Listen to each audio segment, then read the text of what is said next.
Okay, everybody, we are going to do the video for refinishing the outside. I flipped it over yesterday after getting the transom back in.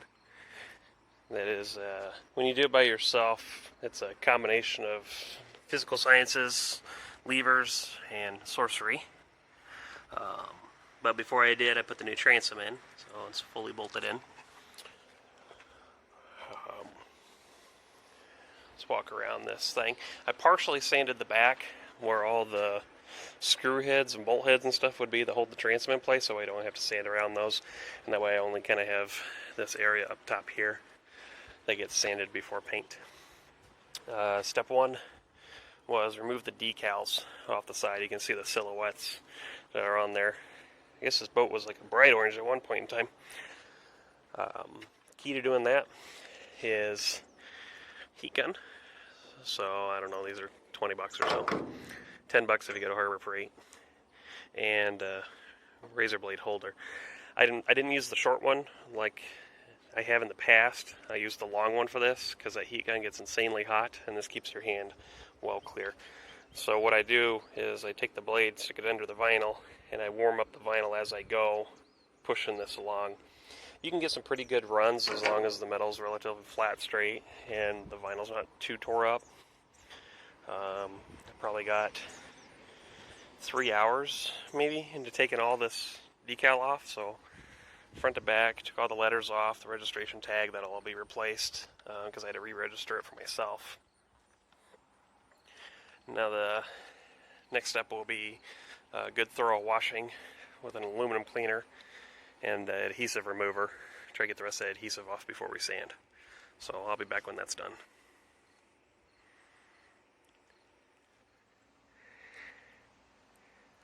Well, that was an unproductive day. As you can see, this side's not cleaned up yet.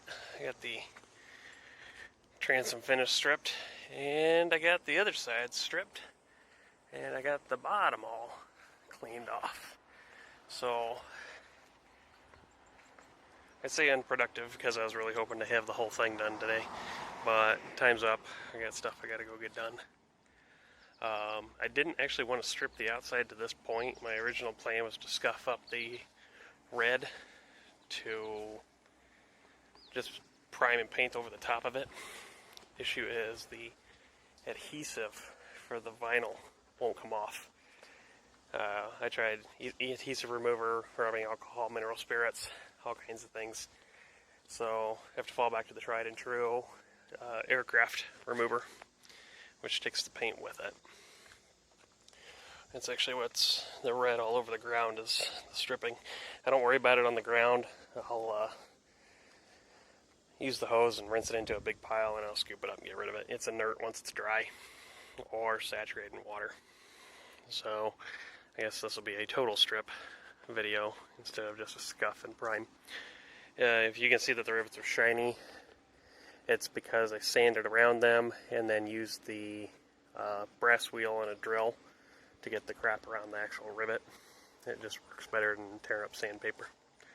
So this will be it for the day. I'll do the other side tomorrow, and I'll probably polish the bottom and mask it off for primer. Hopefully by the end of the day, maybe I can even get the primer on. So see you tomorrow.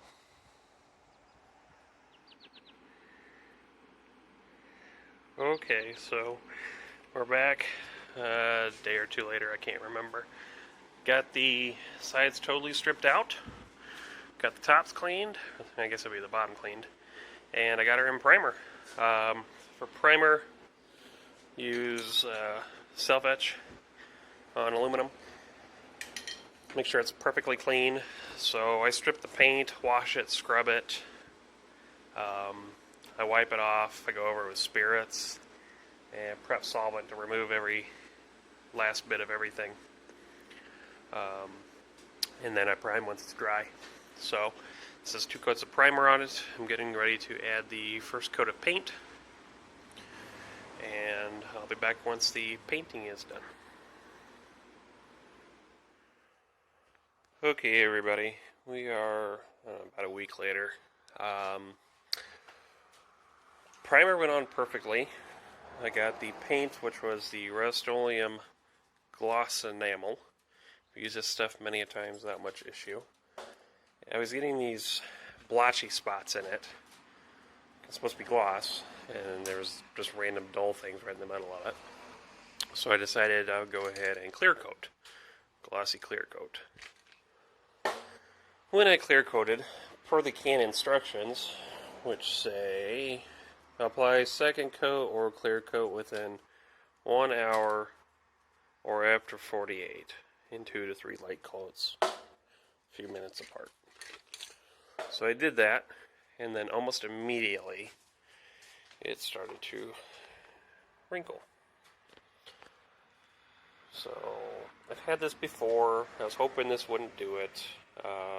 This is caused by putting too many coats of paint on too thick too soon. So the solution to this is you paint the gray, let it cure fully, 48 hours, then you put the clear on. It's caused by the solvents in the paint trying to escape at different rates in the clear coat.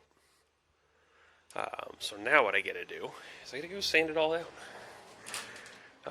Most of the paint isn't an issue. The blotchy stuff that you see is the clear. So I'm going to take a red Scotch-Brite and scuff that clear up where it's smooth. I only need to do this to give the paint, the next coat, something to bite to. And then for the actual wrinkling, which happens periodically, I'm going to take 220, or actually I think I have some 320 grit sandpaper, and I'll do that. I'm not trying to sand back down to the primer if I can avoid it. If I do, I'll be able to touch it up and then get back on it. Then we're going to paint this boat the old-fashioned way, because the spray canning something this large isn't working for me. I'll go to the rolling tip method. So maybe I'll be able to show you guys what that's all about, but there's plenty of videos on it online, and I've had good success with it. So I'll be back when I got some progress going.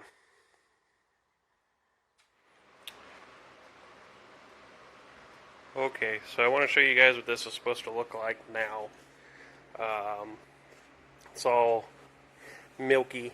It looks bad, but it's actually super clean.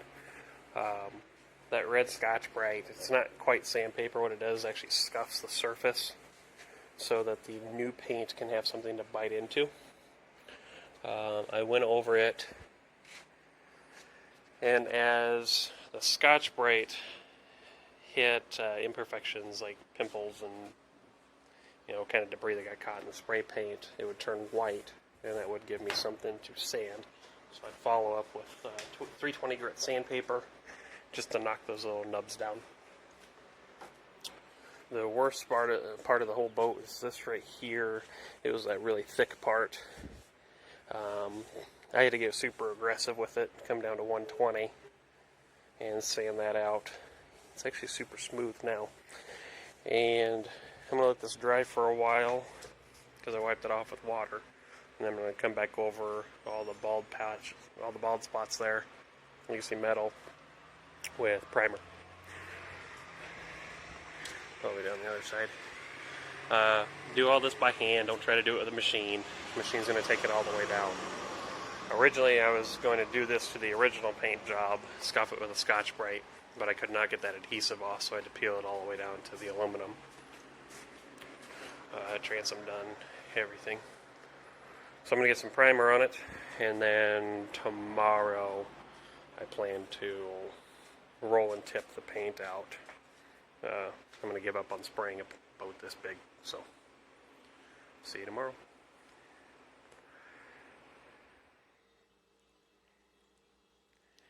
Okay, so I just got the first coat laid down, and it's nice. Second coat will be better, and I'll probably do a third coat, which will even be better after that. So, but I just wanted to show you guys the difference here. When I spray painted this, it took about 2.5 cans of paint per coat of $5 a rattle can. Or I have one coat on here and about a third of the way through this can. So I should be able to get at least 2 coats out of this can when I get my third coat, I'll probably have to add from one of the other cans I bought. So it's a lot more cost effective. Cleanup sucks. You have to have clean brushes and rollers and those type of things, but less waste, a lot less mess. You get a smoother result with spray, but this will be a nice, thick, durable finish when it's all done. So let's walk around this guy here. See, all glossy. I'm going to continue. This has to dry overnight. I'll put a coat on tomorrow morning, and then it'll dry throughout the day, and I'll probably put the third coat on tomorrow afternoon and let it sit for a few days before flipping her back over. So I'll see you then.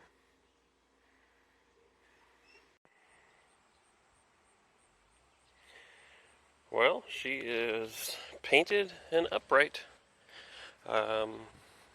Paint turned out pretty okay. It's not perfect, but whatever. I'm working in a garage. So no real blemishes or anything. The only thing that you will see is with roll and tip paint, you'll actually see kind of brush strokes, kind of a grain to it. You can sand those out and get a smooth finish. I don't want to, I don't care. The way it is right now, I can touch it up whenever I want or scrape against something. So yeah, looking good. Now it's time to move on to decking and insulation.